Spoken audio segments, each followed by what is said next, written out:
Lukas 5. Tentang Lewi pemungut cukai yang mengikut Yesus. Satu hari orang Farisi lihat ada pemungut cukai yang makan bersama Yesus. Kita baca ayat 27. Sama-sama.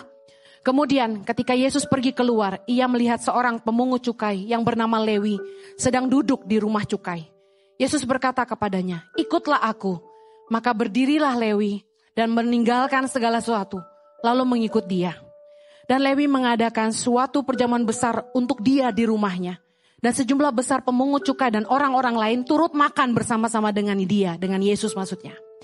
Ayat 30, orang-orang Farisi dan ahli-ahli Taurat bersungut-sungut kepada murid-murid Yesus katanya, mengapa kamu makan dan minum bersama-sama dengan pemungut cukai dan orang berdosa?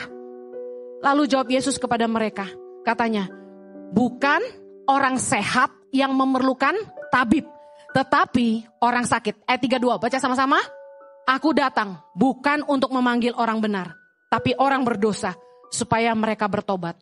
Hati-hati, jangan merasa diri orang benar. Jadilah orang-orang yang merasa butuh dibenarkan oleh Allah. Karena ketika Yesus berdiri di tata penghakiman, kita butuh kasih karunia untuk dibenarkan oleh Dia. Amen. Jangan merasa benar. Dan ini pesan yang paling penting. Kalau Anda sudah dibenarkan Tuhan, hari ini Anda jadi anak Tuhan. Jangan suka menghakimi orang. Dan kalau Anda ketemu teman lama yang Anda tahu dulu dia nakal, dia bandit, dia preman, apalah. Jangan menghakimi orang karena masa lalunya. Kita tidak pernah tahu apa yang terjadi selama kita tidak ketemu dia 10 tahun, 20 tahun, 30 tahun. Orang itu bisa dijamah Tuhan, bisa ketemu Tuhan dan hidupnya diubahkan. Katakan amin.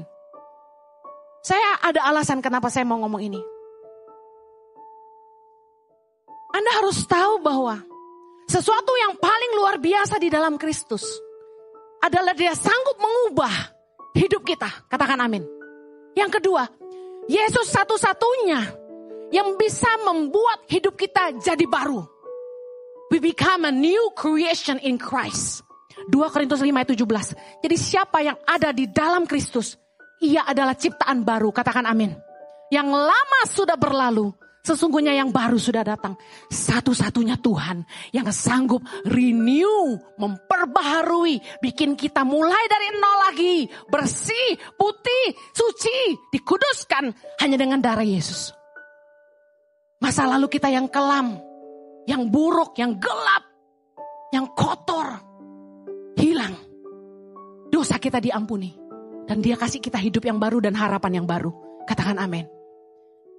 Kalau itu yang Anda alami di dalam Tuhan, jangan pernah menghakimi orang karena kesalahannya di masa lalu. Lukas 15 ayat 7, baca sama-sama.